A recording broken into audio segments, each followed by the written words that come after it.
ॐ स्वस्ति पन्थामनुचरीं सूर्यः चन्द्रमसाविव पुनर्ददता घनता जानता संग में मही। धर्मनिष्ठ सज्जनों, पवित्र माताओं, बहनों व नौजवान साथियों, कहते हैं जिस समय मर्यादा पुरुषोत्तम श्री रामचंद्र जी 14 वर्ष के लिए वन को चले जाते हैं, महाराज दशरथ की आंखों से आंसू आ रहे हैं। ऐसा देखकर के देवी कौशल्या ने बोला, हे महाराज, शायद आपको बेटे की याद आ रही है ना? आप चिंता ना करें, आपका बेटा शीघ्र ही वापस आ जाएगा। देवी कौशल्या की बातें सुनकर के महाराज दशरथ बोले, हे देवी, मुझे इस समय बेटे की याद नहीं आ रही है। मेरे सामने वो अंधा और अंधी दोनों खड़े हुए हैं, वो मुझे दिखाई दे रहे हैं। देवी कौशल्या ने कहा, महाराज, यहाँ तो केवल आप और हम दोनों हैं, तीसरा कोई व्यक्ति नहीं है, आप किसकी बातें कर रहे हैं? देवी कौशल्या की बातें सुनकर के महाराज दशरथ बोले, हे देवी, आप नहीं जानती, जिस समय मैं युवा अवस्था में था, उस समय मेरे गुरुदेव मुझको शब्द भेदी बाण चलाना सिखा रहे थे। मैं उस शब्द भेदी बाण का अभ्यास करने के लिए कहाँ शरयू नदी के किनारे पर पहुंच गया।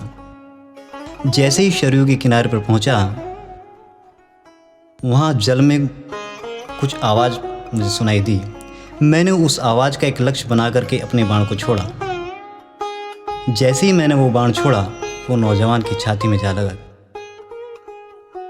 जिस नौजवान की छाती में जाकर के वो लगा, वो नौजवान कराह रहा था। मैं उसके नज़दीक पहुंचा। उसने कहा, महाराज, मैं बचूंगा नहीं, मैं बुरी तरह घायल हो चुका हूँ। मेरे माता पिता प्यासे बैठे हुए हैं, कृपा करके आप उनको जल ले जा करके उनको पिला दीजिए। वो प्यासे बैठे हुए हैं, मैं जल लेने के लिए आया था। मैं बचूंगा नहीं, मैं बुरी तरह से घायल हो चुका हूँ। हे देवी, जैसे ही मैं जल का पात्र लेकर के चला, उस नौजवान ने मुझे रोका। नौजवान कहने लगा, महाराज, आप जाते रहे हो, परंतु एक बात आपको ध्यान रखनी है। महाराज कहने लगे, बोलो, क्या कहना है? मैं ये कहना चाहता हूँ महाराज, आप जब उनके पास में पहुँच जाओ तो कृपा करके अपनी वाणी को मत हिला देना, अपनी जुबान मत खोल देना उनके सामने, नहीं तो पहचान जाएंगे कि आप श्रवण नहीं हो, आप कोई और हो, फिर वो जल को नहीं पिएंगे। हे देवी, जैसे ही मैं जल का पात्र लेकर के श्रवण के माता पिता के नज़दीक पहुंचा, उन्होंने मेरे पैरों की आहट को सुन करके धीरे से हाथों को फैलाया। मैंने धीरे से ही वो जल का पात्र श्रवण कुमार के माता पिता के हाथों पर रख दिया।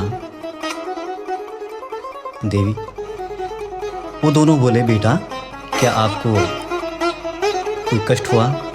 क्या कहीं खेलने में लग गए थे? आपको इतनी देर कैसे लगी? क्या पानी कहीं दूरी पर था? हे देवी, मैं कुछ नहीं बोला, मैं चुपचाप खड़ा रहा। हे देवी, वो फिर दोबारा बोले कि बेटा, क्या आप नाराज़ हो? आप बताओगे नहीं हमसे? आप क्यों नहीं बताना चाहते? देवी, मैं फिर भी कुछ नहीं बोला, लेकिन फिर वो पहचान जाते हैं। वो कहते हैं, लगता है आप श्रवण कुमार नहीं हो, आप कोई और हो, अपना परिचय दीजिए। जब तक आप अपना परिचय नहीं दोगे, हम इस जल को नहीं पिएंगे। हे देवी,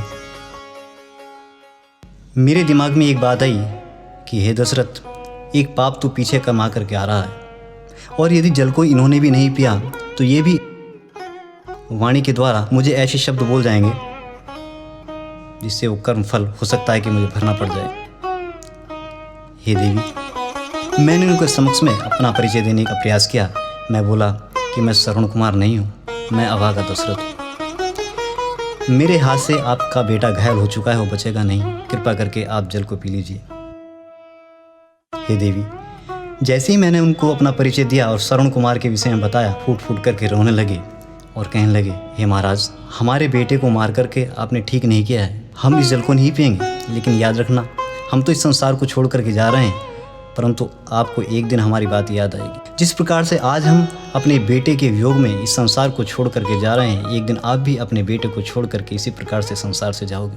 हे देवी, वो बातें मुझे बार बार याद दिला रही हैं कि दशरथ, तूने जैसा कर्म किया था, आज उसका परिणाम तुझे भोगना पड़ रहा है।